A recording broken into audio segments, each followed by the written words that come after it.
Okay, good morning. Related to Assur B'Tevis, I just wanted to welcome a few Chashav guests. We have a table full of Chashav guests this morning. Remain nameless. As follows: the Shulchan Aruch in Hilchos Tainis, when it brings down the din, the Tainis of Assur B'Tevis, it also brings down that Ches, Tes, and Yud are all Tainesim. It's called Tainis Tzadikim because obviously fasting 3 days in a row is only something a tzaddik would do. But it's Tainis Tzadikim. There's these three fasts, Ches, Tes, and Yud. Now each one of them has its own reasons. Yud is the one that we still fast, Assur B'Tevis, that everybody knows the reasons for. And Ches and Tes are the more unique ones that have their own reasons. Now I want to go into that a little bit in an interesting oifen. So let's just start like this. A few months ago, Rabbi Zriel Orbach came to America to speak by the Adira Atera event. On his way back, I think this is famous, on his way back, the 12-day war between Iran and Israel broke out, and he was trapped in Cyprus for 3 weeks, I don't remember exactly how long. He was stuck in Cyprus. In Cyprus there's a Beis Chabad, that's all there is. And in the Chabad house there was not many Svarim. I mean, I'm assuming there's a full Chabad library, but in any Svarim that he would want, that just like a regular Gefes, all he had was an art scroll Shas, a blue art scroll Shas. Now there was many pictures then. I'm saying I'm friends with some of his people, so there was pictures of him learning the art scroll Shas, and he was really enjoying it, the blue art scroll. And he was telling people where's this been my whole life? This is great. I love this. It's amazing. I need more of this. And I and several other people sent these, this information to the fine people at Art Scroll, and they set up a meetup with him. And a few weeks later, Rabbi Zlotowitz and some of his top people went to deliver a full set of blue Art Scroll Shas to Rabbi Zriel, whose wife was complaining that there's no room in the apartment. There's too many svarim over here. Where are we going to put this? It's huge. And Rabbi Zriel said, for something as good as this, there's always room. And they found the spot to put the Art Scroll, in his house. Obviously, people are back to Rabbi Yashiv. Anybody who's been to Rabbi Yashiv, often you could see Rabbi Yashiv sitting with either sitting with it or was on his table chutz. The blue art scroll was a pretty common feature on Rabbi Yashiv's table. And Ad Kedei Kach, I actually heard from one of the people who works in art scroll that the English art scroll was one that came out first, like in the early 90s. Only later they translated that and turned it into the Hebrew art scroll. Rabbi Yashiv asked for a few volumes of the English art scroll, and he put it in a shelf that was right behind his head. So anybody who was sitting talking to him would see it. And he used to joke that he's learning English from the art scroll. And obviously he never opened it, but the point was he was a supporter. Mitzad Sheni, when art scroll started coming out in the 90s, there was several Rabbanim, Kalkairas, etc., who came out very strongly against it. One of the famous ones is a person, Rabbi Yaakov Schlesinger. He's the Rosh Hashiva of Yeshivas HaRama in London. I think he's 100 years old. I think he's still alive. He's 100 or 101 years old. He's a Talmud of the Brisker Rav and the Chazon Ish. He's a big Kanoi. I think B'dei Yosef he's closer to Neturei Karta than the Chazon Ish, but he's I think he wears a strimal, but he's an interesting mix. So his alumnus have a kavitz that they put out. I think it's based in Williamsburg. It's called the Emes V'Ashalem, unironically, and they put it out with all the different things that are going on of the day, and in there's a big maracha against art scroll and how terrible it is. They even have a little psak, in 3 lines, that the Vizhnitzer Rebbe from Muncie instructed his Hasidim not to put in any of the Midrashis. And then they have a long kuntras from someone, Rabbi Meisels, and then they actually found a Gerelik, Rabbi Gerelik, the Litvish Gereliks, South Fallsburg Gerelik family, a different brother, I forgot which brother it is, who put something in over there, and then they had Rabbi Yaakov Schlesinger himself put something in, and there's a whole bunch of different kalkaris, and you have to read them. Each one of them has their own unique take, their own unique perspective, what exactly they're getting at, what they find objectionable, so to speak, about this project. Now, and of course, in later kavitzim, like the Ar Yisrael and others, there's rebuttals, and B'darkei Shel Torah, there's much ink has been spilled in both directions. Now, I want to start first with what the potential, what the underpinning of the discussion is, the halachic underpinning of the discussion, and then I apologize, we're going to a little bit more leaning towards the history today than the Torah, because there is a lot of stories about this throughout the Torahs that I want to cover. That matter a lot. So let's just get the core underpinning, the halachic underpinning of the discussion, and then we'll try to go in order of some of the historical episodes and what they teach us. So it's a Bakante Gemara. The Gemara in Megillah and Tes says that when Talmai HaMelech, the Greek Egyptian king Talmai, wanted to translate the Torah, so it says he summoned. I'll read you the Gemara. It says as follows. Here. Amr Yehuda. After Shetira b'Seni Vanas Zil b'Sefer Torah Mishum Ma'aseh Talmei HaMelech. Tanya. Ma'aseh b'Talmei HaMelech. There's a story with Talmei HaMelech. Shekinas Shivim v'Shnayim Zakenim. He gathered together 72 Zakenim. Now, as we read this Gemara, I'll try to insert all the variants. This Chazal is brought down in Avos Reb Nassim, in Masechta Seifrim, a hint of it in Megillas Tainis. The Bahag brings it. There's many different places where it's brought, and each time like Beshina Katan, like slightly different. So I'll try to just speak at the variants as we go through the Gemara. But the Gemara says they've gathered together Shivim V'Shnayim Zakenim, 72 Zakenim, which would be, I guess, the Sanhedrin Agdola, maybe with the Rosh Habez and like with the Moshe Rabbeinu, just enough to make sure it has like the full, imprimatur of Klal Yisrael. It's a big group. Now, L'maisi, if we look in the Masechta Seifrim, Masechta Seifrim says that this happened 2 times. Talmud first gathered together 5 people, 5 Talmidei Chachamim, and when they realized that the project was way too big for 5 Talmidei Chachamim to do it, he gave it a second crack, and he brought in 72 people, which, anecdotally, when ArtScroll originally started to do the project of the English translation, they intended, I have this on good authority, they intended to listen to Torah tapes of Dial Daf, whoever was the Maggid Shir of that daf, and just basically transcribe it, and that was going to be it. And once they started, they realized that was fell very, very short of what a project this needs to be. And very similar to Talmai, they went from a staff of 1 person listening to a tape recorder to 250 Talmidei Chachamim sitting and translating the Shas. Now stop. It's just interesting according to this. And the Gemara continues and says, he separated them into 72 cubicles. He put them in different offices. He didn't tell them as a group what he brought them for. He told each one of them, Shrai Bibba for me, write over for me the whole Torah of Moshe Rabbeinu. Hashem gave an Eitzah and all their together, that they all were at the same time. They all agreed to one thing. And the Gemara over here brings 13 shinuyim that they made that could have been controversial. Some of them hashkafically controversial, some of them are just hard to understand Pashup Pshat. And the last one, and the one that I always got like a kick out of, is they changed V'esar Neves, the pasuk V'esar Neves by Kashrus, because that was her name. And they didn't now, which is fascinating, because that's the most trivial of reasons you could think of, right? You're talking about being Mashana word in the Torah. If the most trivial, just explain to him, no, this word's in the Torah, I'll show you the original document. But no, when you're talking about a fickle foreign king, you behave with caution, and you don't just assume that he's going to have an understanding for your inside joke. So they took out these shinuyim. Now, if you look at the different Maimari Chazal, they talk about this. Some say there's 10 shinuyim, some say 15 shinuyim, some say 13 shinuyim. There's different lists, but Yiach Shiyah, HaKadosh Baruch Hu gave them the Siyat D'Shmaya. It's actually in the Yerushalmi Megillah too. HaKadosh Baruch Hu gave them the Siyat D'Shmaya that they all together came to these shinuyim. Now, what's interesting is that the Gemara in Megillah and the Yerushalmi in Megillah is kind of ambivalent to the call it spiritual outcome of this translation. The Gemara is ambivalent. It just says it at Misham Ma'aseh Shahaya. We're allowed to do Torah in Yavanis, but Misham Ma'aseh Shahaya, because it was already translated into Yavanis, it's a done deal. It's a fait accompli. We don't have to be worried about it anymore. The Gemara doesn't give any commentary to was this a good thing, was it a bad thing. Now, in other places in Chazal, like the Masechta Seifrim, for example, it says Kasha yom hazeh ki yom shenase by Egel. It was as shver for Klal Yisrael that day as the day the Egel was made. Other places, the Chazal say, Yar the chayshach la'ilam gimel yamim. Darkness came down to the world for 3 days. And that is the nusach that the Bahag, that the Torah in Hilchos Tainis and Timur Tafresh Pei brings down this nusach, Yar the chayshach la'ilam gimel yamim, which is why we fast on this day, because chayshach came down to the world on that day for 3 days. Now, it's interesting, how long do you think this project took them? So Chazal in one of the sources say it took them 15 days or 12 days. There's 2 different shittas, either 12 days or 15 days, which is everyone who's in the game of translation would love to have translators with that type of alacrity, let's just say. I mean, that's intense, right? In 12 or 15 days, they're translating the entire Torah with accuracy and with all the same shinuyim. Now, Yiach Shiyah, this is the product that Talmud gets. This is known as the Septuagint. It's the Greek translation of the Torah. These, like we said, were Greek Egyptians. These were not Egyptians. These were Greek Egyptians. And this is the Septuagint, and the Septuagint still exists to some degree. I don't know if it's exactly that version or it's been tampered with, but it still exists.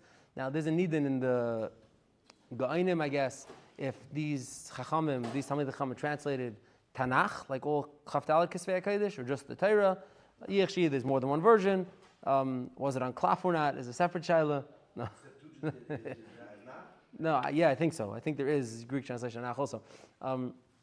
This is the Chazal. It's in 5 or 6 different versions. This is how it makes it to us through the Kolbay into the Torah and then into the Shulchan Aruch. And Memela, we have this halacha that there's a fast on Ches B'Teves, the 8th day of Teves, which was the day that they culminated this project. And it was a day that was Yard L'Chayshach La'Elam, and it was Kashli Yisrael Ki Yom Shenasa Be'egel. So because of this, what do you call it, a very consequential and traumatic event in Klal Yisrael's history, there's a fast. Now, Me'ez Tam Shia, it's not a major fast, it's a minor fast, and I guess probably because it's one of the regular fasts of what do you call it, Megillas Tainus. It's not like from the Megillas Tainus. All the fasts in the Megillas Tainus over time dissipated. So this one dissipated also, and it's not such a stark fast. Now, Al Kapanim, you see from here that there is a big chaymer to the translation of the Torah. Now, the kasha is a very simple question. We could ask it on face value, basic level, what's so terrible? What's so terrible? Big deal. Provided you do an accurate translation, it's actually what the Torah says. What's the big deal if it's in a different language? Yeah, granted, Lashon HaKodesh is more haily than all the languages, but what's the big deal if it's translated in a different language? But what do you say? Oh, hang on, that's true. And this, the Rabbi Yonasan asks this, is the Gemara in Seitan, Daf Lamed Hey, says that when when Yeshua crossed the Yarden, it says they writ the Torah Bayer Heitev, which Chazal tell us means that they put it on 12 tablets, and they wrote the Torah in all different languages, for all the different Amim, and then they covered it over with Sid, they covered it over with Sid, and they put it away. Why? So it should be like a lesson for the Goyim, the Torah is for everybody. You really have to live by the ideals and the standards that are espoused in the Torah, and it's here for everybody. Torah is Shem Tamima, it's for everybody. So for Rabbi Yonasan it's like a stiri minei bei, and Yaris Vash, he asks from Manavshach. You see from the Gemara that it's a good thing. The Gemara in Seitan. Over here you see it's so terrible. The Chasam Sofer, for example, asks in Drushes that how come it was so terrible? He says if you look in the Midrash, not the Midrashim, but the historians of the day, it sounds like this brought a tremendous amount of riboy kavod Torah. When Talmai and the Chachamim who surrounded his court received this document, the translation, they were blown away. They said, wow, the Torah is mamash like something amazing, it's special. This led to like a kavod Torah, riboy kvod shemayim, not the opposite. So why are Chazal like seeing in this such a terrible event? Now what's interesting is probably the Mara de Shmaitza, like the biggest man, the Amar, on the grave, the terrible ma'ura of Chas Teves is the Chasam Sofer. Me'ez Tam Shia, the Chasam Sofer and his Kehillah in Pressburg turned Chas Teves into like a national holiday of sorts. Not a holiday, whatever the Lashon Saginar, and the national like Mascaras Day. And if you look in the Drush Chasam Sofer, which I'm not a big expert, but if you're into them and they're long and elaborate, Chas Teves in the Chasam Sofer he probably has 35 drushes. Like it's maybe the largest segment, meaning it could be it's more than Pesach, more than Sukkot, more like I think it is. What do you say? Yeah. What is? Zayin Adar also. Yeah, that's true. Zayin Adar also. But I think this might even be bigger. Chas Teves is like it's half a book. In the new nice Drush Chasam Sofer, it's half a sefer. Chas Teves is drushes. Now, of course, Chasam Sofer didn't just talk about Chas Teves again and again. He gave Hespedim on people. He spoke about current events. It was a way, but it became a very seminal day in the Pressburger Kehillah. So probably the biggest man, the Amar, on like the whole, what's going on in Chas Teves is the Chasam Sofer. Now that's ironic because when it comes to translation, the Chasam Sofer's mark, place in history, his role in this is very, very unique and interesting. So let me just share first what the Chasam Sofer says and what Rabbi Yonasan says in a few different places about what's so terrible about it, and then we'll move on to some of the historical ma'uras. Rabbi Yonasan says something similar to what you're saying. He says when Klal Yisrael left the Midbar and the Torah was clear to them, they had just gotten it from Moshe and Piagvura, it was completely clear to them. To translate it into another language was not a big deal. It was going to be done exactly accurately. Whatever language they were going to translate it into, they knew the Torah exactly clear. He says by the time we reach our dar, or even Talmai's dar, many, many hundreds, thousands of years later, there are certain machleksim that are unresolved. Not lack of idea. I mean, there are certain psukim, he gives 5 examples where this pshat is not resolved. It's unresolved what the word means or what the pasuk is talking about. So how do you translate it into another language? You lose all that, you lose that suffix, meaning that whole, you don't really know what it is. That's what Rabbi Yonasan says. The Chasam Sofer says something interesting. The Chasam Sofer says that we know Kaidu, and this is like one of the Ikrei Adas, one of the Ikrei Yisei Adas for any believing Jew, is that when Moshe Rabbeinu came down by Har Sinai, he brought us a Torah Shebachsav and a Torah Shebal Peh at the same time. And the Chazal, but Moshe Rabbeinu obviously, when he was teaching it to Klal Yisrael, showed Klal Yisrael how everything that the Torah Shebal Peh says could really be traced explicitly to the Torah Shebal Peh. Now we learn Torah Shebal Peh, right? We learn Drasha Gemaras today, and we mostly probably roll our eyes like, what I just say? Oh, yeah, something. It's something. It has to do with something, right? But Lamaisa, the Tanaim's Iker Limud was drushes, was figuring out how every din and prat in the din of Torah Shebal Peh really comes from Torah Shebal Chsav, and that's what Moshe Rabbeinu gave. Says the Chasam Sofer, that type of depth and meaning and broad spectrum of things that could be included in the Torah, that's only in the original document. That's only in Lashon Kodesh, the way Hashem gave it, in the words that Hashem gave it. The minute you take it and you're translating it into another language, you lose all that texture. You lose all that ability to tie the Torah Sheba'al Peh back to the Torah Sheba'al Chasam. So the Sofer says, Yard the Cheshach La'ilam is because it was the day, once the Torah was translated into Greek and was able to be just read as a document, Chazal lost their standing, so to speak. Chazal, who used to be on this type of rung, because they were the ones who were able to extrapolate all the dinim of Torah Sheba'al Peh from Torah Sheba'al Chasam and be able to show it, with all the klolim shatar nitnus peh and all the different Rabbi Akiva's mahalach and Rabbi Shmuel's mahalach and all the different schools of thought or whatever it was, they came down a rung or two because people said, oh, it's just okay. It says this. It doesn't say what you're saying. Hey, that's a nice deher what you want to say, but that's not the taich. That's not what it says. Chasam Sofer says yarda like a certain shitchiisticite to the Torah, like it was light. It was shitchi, and Chazal got knocked down a rung or two, and chayna v'chayna, it hasn't changed, right? Meaning, the ability to extrapolate the dinim from the Torah and to show exactly where everything comes from, and the Kveit Chachamim has gotten, precipitously less over time, dar achadar. Now, this is the halachic. It's not a halacha really. There's nowhere in Shulchan Aruch that it says Assur l'targem es haTorah mipnei the story of Megillah. It doesn't say that anywhere. But call it the hashkafic underpinning of a potential isser to be mitargem the Torah. And because of this, there are some yeshivim throughout the Deiros who wrote very strongly and without any withholding that it's also to translate even parts of the Torah into different ways. Lamashal, the Minchas Yitzchak has a tshuva about it. Tzitz Eliezer has a tshuva about it. Rabbi Nasha Klein has an extremely ardent tshuva about it, where he says even halachas form in English can't be read. Nothing to do with translating. Even if you're writing a brand new book, but it's halacha in English, you can't even read it. He wouldn't let it into his house, like an English halacha sefer. The poor guy who went to try to get a askama for his sefer, who found this out the hard way. He came with his hard work. But now, the Tzitz Eliezer and the Minchas Yitzchak, they have tshuvas, and in there they quote something interesting. I want to read you the Minchas Yitzchak, the Tzitz Eliezer, he quotes, maybe we'll save it. Tzitz Eliezer quotes interesting. They both bring the Chasam Sofer of Yard the Cheshach La'ilam, explaining why, and then Tzitz Eliezer also brings from the Kolker that the Rechaim put out against a Yiddish translation of Ein Yaakov, which I think to us sitting here would sound relatively innocuous, right? Like a Yiddish translation of Ein Yaakov sounds pretty innocuous. Ein Yaakov is not Chazal's words on their own. It's already, a compilation, an amalgamation of Chazal. It's not the direct words. And Yiddish is unsere Sprach. It's not anybody else's Sprach. It's not the Goyim Sprach. And on there, the Rechaim's mamash like pulling out his hair. He's like setting the room on fire. Like it's terrible. It's the worst. And the Tzitz Eliezer quotes this. Tzitz Eliezer is talking about a shaila about translating. Interesting question. His shaila is to translate Sefer Daniel, if you ever learned it, is in Targum. It's not in Lashon Kodesh, most of Sefer Daniel. The shaila was someone wanted to translate Daniel into Lashon Kodesh. Now, to this, the Tzitz Eliezer says it's terrible, a la the Ein Yaakov into Yiddish. Meaning, so this is like very far down the road of like you're talking about turning Targum back into Lashon Kodesh, or turning a compilation back into Yiddish. Like, you're talking about very, very like far Peres HaNoshrin. And still, these poskim are very, very strongly against it, because this cheshech of Targum HaTorah and this, taking it down a notch or two from how it's given is so chomer, so severe that any type of violation, even as minor as it could be, is not to be allowed. Now, so where throughout history did this start opening up to where we could get to a point where when Art Scroll was published, it bore the haskamas of the most of the Gedolei Rosh Yeshivas in America and several of the Gedolei HaPoskim from Eretz Yisrael. So how did we get from point, let's call it Talmai, to point B, 1991?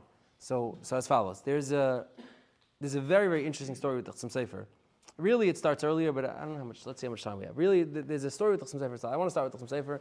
Maybe we'll get back. The Chasam Sofer is one of the most, let's say this right. He's one of the most clear ideological people. Meaning the Chasam Sofer, you almost never are in doubt what the Chasam Sofer is going to. Once you become, so to speak, knowledgeable of the Chasam Sofer's, viewpoint and position, you're almost never going to be surprised by what the Chasam Sofer, says, because he's consistent. Not so you won't be surprised with a chiddush or a rayon that he has, but ideologically, ashkafically, the Chasam Sofer is not a surprising person. The Chasam Sofer is a flag post. The Chasam Sofer is something you could set your clock to. Now, what's interesting is when it came to the translation of the Shas, is one of the only stories where it's like an interesting episode in the Chasam Sofer's Hashkafa. And that goes as follows. There was a person by the name of Rabbi Dr. Ephraim Moshe Pinner. He was a Talmud Chacham, a young Talmud Chacham. He was actually born in a small shtetl around, what do you call it, Pozna, where Rebbe Kiva was the Rav. He was born over there. Supposedly, and this has never been found, supposedly he had a smicha from Rebbe Kiva. It's unknown if he ever did.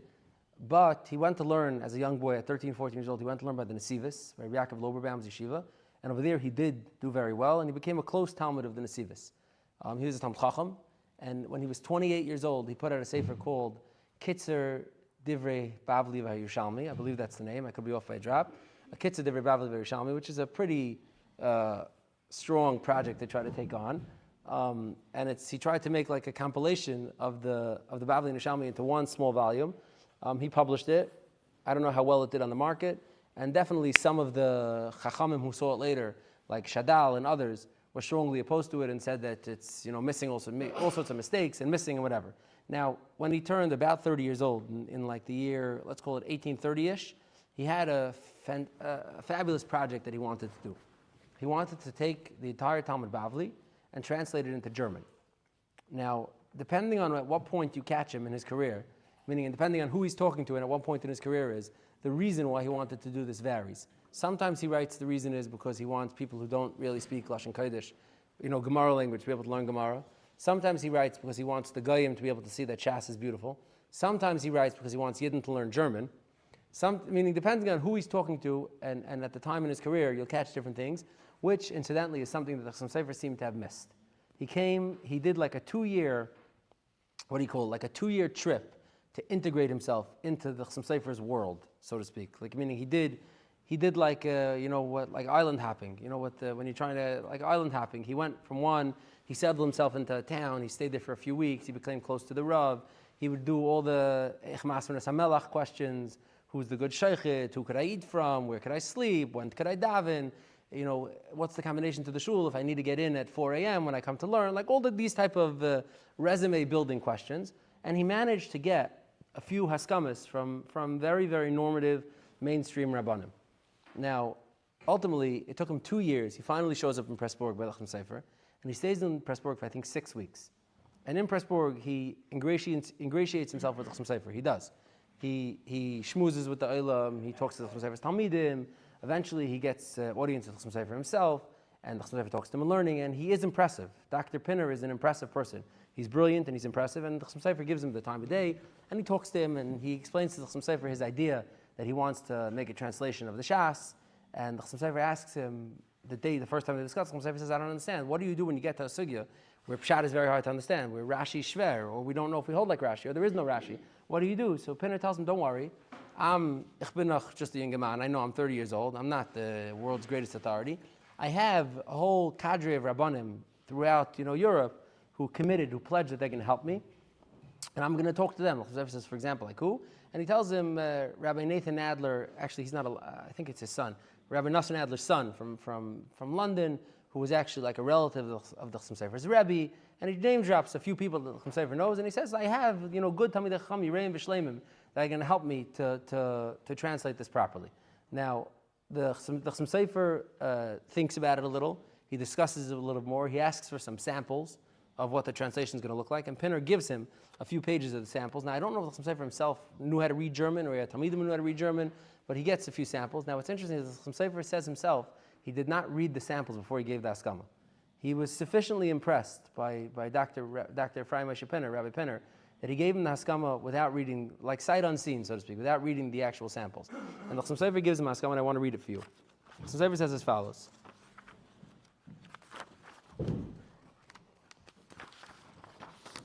He says, Be'ezras Hashem, Harav hachashiv hamafur ha'muhulul mereinu Ephraim Moshe Pinner Nira Yar Chacham Meshubach Meforsam Nasayu Liboy V'Nadva Rucha Yosei Lahatik Talmud Bavli Kulei B'Lashon Ashkenaz.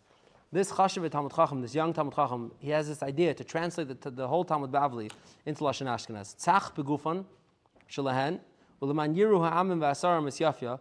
See, the Chasam Sofer understands the reason to be about the Goyim being able to see that the Shas is good. So the Goyim should be able to see esyafya. Ki tava shekol yamukim miyamtzanim shpat misham v'nemanim v'chal devrei midvash mesukim panam asbiris. The Chasam Sofer gives a whole drush over here, and the Chasam Sofer ends up saying that I wish him the best of luck. It's B'Ksav Yad, this Haskama. And he came over here that I should be Taimach in him, and I'm being Taimach in him. Now, this is the biggest prize. The fact that Pinner was able to pick up Haskama from the Sofer, that's the biggest prize you could get. All the other Rabbanim are good, everything's good, it's interesting, it's nice, but if you get a Haskama from the Sofer for such a project, you more or less made it. Now, that night, the Sofer, either by himself or sat down with his Talmidim and looked over the samples that Pinner gave him, and his heart sunk. The Sofer was very, very disappointed by what he saw. He didn't like the beer, he didn't like the pirush, and the Sofer calls Dr. Pinner back to his house the next morning, and he says, I need that Haskama back. You're not going to be able to leave the town with that. And Dr. Pinner, give him credit for this, he says, absolutely not. You gave it to me, it's mine. You can't have it back. And the Chasam Sofer maybe begs, cries, pleads, and Dr. Pinner says, no, there's nothing to talk about. This is mine. You gave it, it's mine. It says nice things, and I'm leaving. And Dr. Pinner leaves Pressburg with the Chasam Sofer's Haskama in hand. Now, the Chasam Sofer, Dr. Pinner starts being Mefarsim. The Chasam Sofer, it seems, was unsure what to do, like how to react to this, this situation. Now, the Chasam Sofer, the Pinner, it seems, starts sharing this Haskama with various people around different places to try to build support for his project. And eventually, the Chasam Sofer starts receiving letters from various Talmidim of his, inquiring about the authenticity of the Haskama. Does he stand by it? Some of them are even very, very critical of the Chasam Sofer's Haskama. In a case of the tail wagging the dog, Rabbi Lehrer, the banker from Amsterdam, who was a very close to the Chasam Sofer, writes like a strong letter to the Chasam Sofer, like questioning how the Chasam Sofer, with a lot of their charetz at the same time. But Tzvi Schlerer writes him like questioning how this happened and how could this happen, etc. And the Chasam Sofer, eventually left without a brera, publishes one of the most famous retractions of all time, and he writes as follows. It's a famous retraction line. Anybody who's into retractions, this is the line. He says, Chanuni, Chanuni, Shemauni, Shemauni. Rabbi say, Goine Hazman, Chachmei Dar V'Darshav, Hamiyachlum L'Chazdei Hashem, Mitzapim Tvarte. He says, Kvar Persamti Chet Meforsim Machshela Shetachas Yadi. I was already mefarsim this Chet Meforsim and this terrible Machshela that came under my hand. Ashalitin Michtav Haskama LeDr. Pinner Al Atakas Shas Plosh and Ashkenaz. V'Kvar Nidfesa Igrasi B'Hamburg. And he already published my letter in Hamburg. Sham Haidesi V'Lei Boishti Leimer Boishani Alki B'Avinei Tachu Einim Mirois. I was not embarrassed, and I was moided that because of my sins, because of my aver, my eyes were blind to see. Besides for the reason that I wrote in the Haskama about why he's doing this, I forgot, for some reason I forgot, I neglected all the potential other mechshelas that could come. Sofer says, I got a lot of letters, I got a lot of feedback, I got a lot of commentary that he's unhappy with what I did. I'll call Prati Dvarim Mishesh Lachash V'yesh B'zeh Isser Gomer. I'll kain Dvarim Shamarti Toyesem V'nini Chayzer V'oikar Askamasi Meikara V'Hashem V'haya Kalei Haya V'Kefes V'ein Yichashav Dvarim Ahem V'yisimu Le'el Milasi. Sofer says, I'm pulling it back in completion. It's nothing that it says there is anything. The Sofer pulls this back completely. Now, unfortunately, the Sofer does not go into detail about what Meikara Ma'ikasavar, L'B'Seif Ma'ikasavar, meaning what was his, meaning the Sofer Kipshuta didn't miss obvious things, right? So Meikar, what happened over here? Now, if you look at Tzvi Schlerer's letter that he writes to Chasam Sofer, he writes 4 or 5 different taimim that he thinks are terrible about this. And I guess if we presume that the Chasam Sofer is agreeing to the different things that Tzvi Schlerer is writing, because he is like writing ostensibly from what the Chasam Sofer is telling him, so he writes a few different things, and most of them are technical in nature and have to do with the fact that the Goyim are not really going to like it anyhow, and it's going to lead to people learning German, and it's going to be, most of them are like these, they're not really about, I'll read you them, they're not really about the Assur of Targum HaTorah. They're as follows. He writes as follows. He writes, the first one is, the Goyim are going to laugh on Kama Sugis V'Alachas Kashas.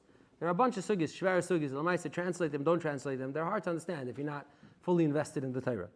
Beis, he says, is, there are halachas that are going to make the Goyim angry, meaning, for example, Shar Yisrael Shanagach Shar Shalakim, etc. The same things that the anti-Semites are busy with on Twitter right now is still going to be then. It's not going to be a different. Dalid, he says, Kinas HaKaimrim. There's some sort of more delicate hate that the theologians have, that they're going to pick up on certain theological principles that the Gemara doesn't agree with them. Meaning there's Amaratzistic Sinas Yisrael, and there's classy Sinas Yisrael, and both of them have to be concerned if you can have this translation.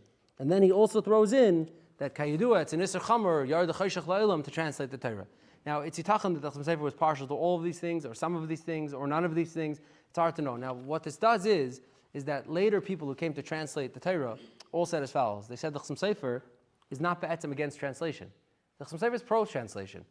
He's against Pinner's translation. He's against the product that was produced over here. He felt it was shoddy, it was incomplete, it was full of errors, it wasn't good, and he was against it because he didn't want Jews to learn German, or he didn't think that this was a good product, or he's afraid the translation was good enough. But B'Yisodei, the Chasam Sofer's original, what he wrote in his Horse Haskama, seems like he's not B'Yisodei against translation, he's about some pro-translation. It just is some sort of, variant that's not okay. Mitzad later Hungarian Rabbanim who were against all different translations of all sorts said no. The Chasam Sofer said he made a tayis. You can't learn anything from his Havamina. He made a mistake. Whatever he did in the first one is batul k'mavutul kafir dar. It's nothing. He made a mistake. It's a tayis. From a tayis you can't learn anything. And Mamela, each side was able to bolster their side of the argument from the Chasam Sofer Alein, because the Chasam Sofer gave and took. You could draw your own conclusions. Now I see we're running out of time here, so I think we're going to have to make a week 2 of this one, because there's really a lot more to talk about. To be continued. You've just experienced another Torah class brought to you by TorahAnytime.com.